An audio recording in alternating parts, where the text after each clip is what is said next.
हर हर महादेव, जय शिव शंभु।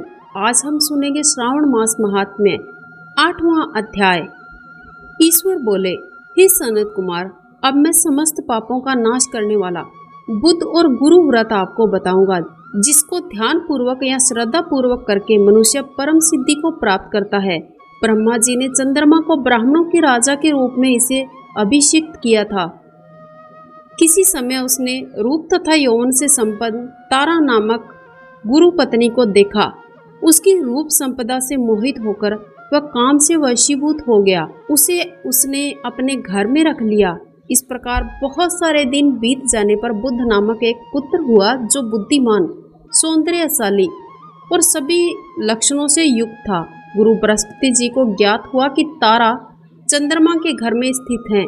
उन्होंने चंद्रमा से कहा कि मेरी पत्नी को वापस लौटा दो। अनेक तरह से समझाने पर चंद्रमा ने तारा को वापस नहीं दिया, तो बृहस्पति जी ने देवताओं की सभा में जाकर देवराज इंद्र को वृत्तांत सुनाया और कहा, हे शक्र, आप देवताओं के राजा हैं, अतः अपनी आज्ञा से आप उसे दिलाएं, अन्यथा उस चंद्रमा के द्वारा किया गया पाप आपको निसंदेह ही लगेगा, क्योंकि शास्त्र निर्णय के अनुसार प्रजा के द्वारा किए गए पाप को राजा को भोगना होता है। पुराणों में ऐसा कहा गया है कि दुर्लभ का बल राजा होता है। गुरु का ये वचन सुनकर चंद्रमा ने कहा, मैं आपकी आज्ञा से तारा को तो दे दूंगा, किंतु इस पुत्र को नहीं दूंगा। शास्त्रानुसार विचार करके देवताओं ने उस बुद्ध को चंद्रमा को ही दे दिया। इसके बाद गुरु को उदास देखकर देवताओं ने उन दोनों को वर प्रदान किया, हे चंद्र, अब तुम घर में जाओ। ये तुम्हारा भी पुत्र है और बृहस्पति का भी है। ये तुम्हारा पुत्र ग्रहों में प्रतिष्ठित होगा। हे सुराचार्य, आप ये दूसरा भी शुभ वर्ण ग्रहण कीजिए कि जो बुद्धिमान व्यक्ति आप दोनों बुद्ध और गुरु का व्रत मिलकर करेगा, उसकी संपूर्ण सिद्धि होगी। ये सत्य है, इसमें कोई संदेह नहीं है।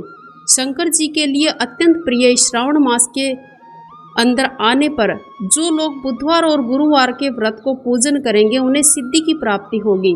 इस व्रत में दही और भात का नैवेद्य व्रत सिद्धि में मूल हेतु है। स्थान भेद से आप दोनों की मूर्ति लिखकर पूजन करने से भिन्न भिन्न फलों की प्राप्ति होती है। यदि कोई हिंडोले के ऊपरी स्थान पर आप दोनों की मूर्ति लिखकर पूजन करे, तो वो सर्व गुण संपन्न और दीर्घायु पुत्र को प्राप्त करेगा। यदि मनुष्य कोषागार में मूर्ति को लिखकर पूजन करता है, तो उससे कोष बढ़ता है और वे कभी क्षय को प्राप्त नहीं होते हैं। इसी प्रकार पाकाल्य में पूजन करने से पाक वृद्धि होती है और देवालय में पूजन करने से देवताओं की कृपा प्राप्त होती है। शयागार में लिखकर पूजन करने से स्त्री का वियोग कभी नहीं होता है। धान्यगार में लिखकर पूजन करने से धन धान्य में वृद्धि होती है। इस प्रकार जो मनुष्य उन फलों को प्राप्त करना चाहता है, वो इस व्रत को उसी विधि के अनुसार अवश्य ही करे। इस प्रकार 7 वर्ष तक इस व्रत को करने के बाद उद्यापन करना चाहिए। उद्यापन से पहले दिन अतिवासान करके रात्रि में जागरण भी कराना चाहिए। सुवर्ण की प्रतिमा बनाकर विधि पूर्वक 16 उपचारों से पूजन के पश्चात तिल, घी, चारों ओर अपामार्ग होम करना चाहिए। अंत में पूर्णाहुति देनी चाहिए। उसके बाद मामा व भांजे को प्रयत्न पूर्वक भोजन कराना चाहिए। इसके बाद ब्राह्मणों को और अन्य लोगों को भी भोजन कराएं, स्वयं भी भोजन ग्रहण करें। इस विधि से अगर कोई 7 वर्ष तक इस व्रत को करता है, तो वो मनुष्य सभी मनोरथों को प्राप्त कर लेता है। जो विद्या की कामना करके व्रत करता है, तो वो वेद और विद्या में पारंगत हो जाता है। बुद्ध बुद्धि प्रदान करते हैं और गुरु बृहस्पति गुरुता प्रदान करते हैं।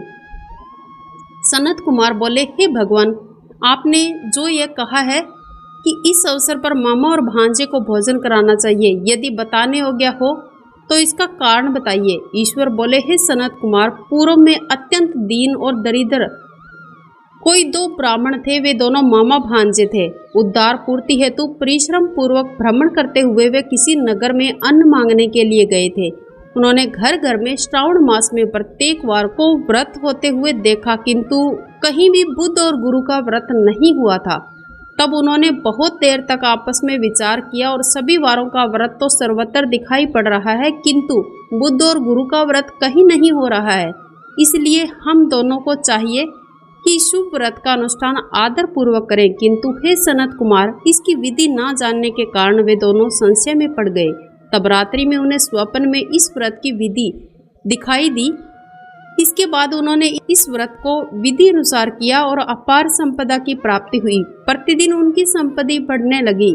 सभी लोगों को ज्ञात भी हो गया कि इस प्रकार 7 वर्ष तक व्रत करके वे पुत्र और पौत्र आदि से संपन्न हुए। उसके बाद उनके ऊपर प्रसन्न होकर बुद्ध और गुरु प्रकट हुए। उन्होंने उन दोनों को ये वर दिया कि आप दोनों ने हम दोनों के निमित्त इस व्रत को किया है, अतः आज से कोई भी शुभ व्रत को करेगा तो उस व्रत की समाप्ति पर मामा और भांजे को प्रयत्न पूर्वक भोजन कराना होगा। इस व्रत के प्रभाव से उसे समस्त कामनाओं की और परम सिद्धि की प्राप्ति होगी और अंत में चंद्र सूर्य प्रयत्न और उसका हमारे लोक में वास होगा। इसी प्रकार श्री स्कंद पुराण के अंतर्गत ईश्वर सनत कुमार संवाद में श्रावण मास महात्म्य बुद्ध गुरु व्रत नामक 8वां अध्याय पूर्ण हुआ। ओम नमः शिवाय। जय मां।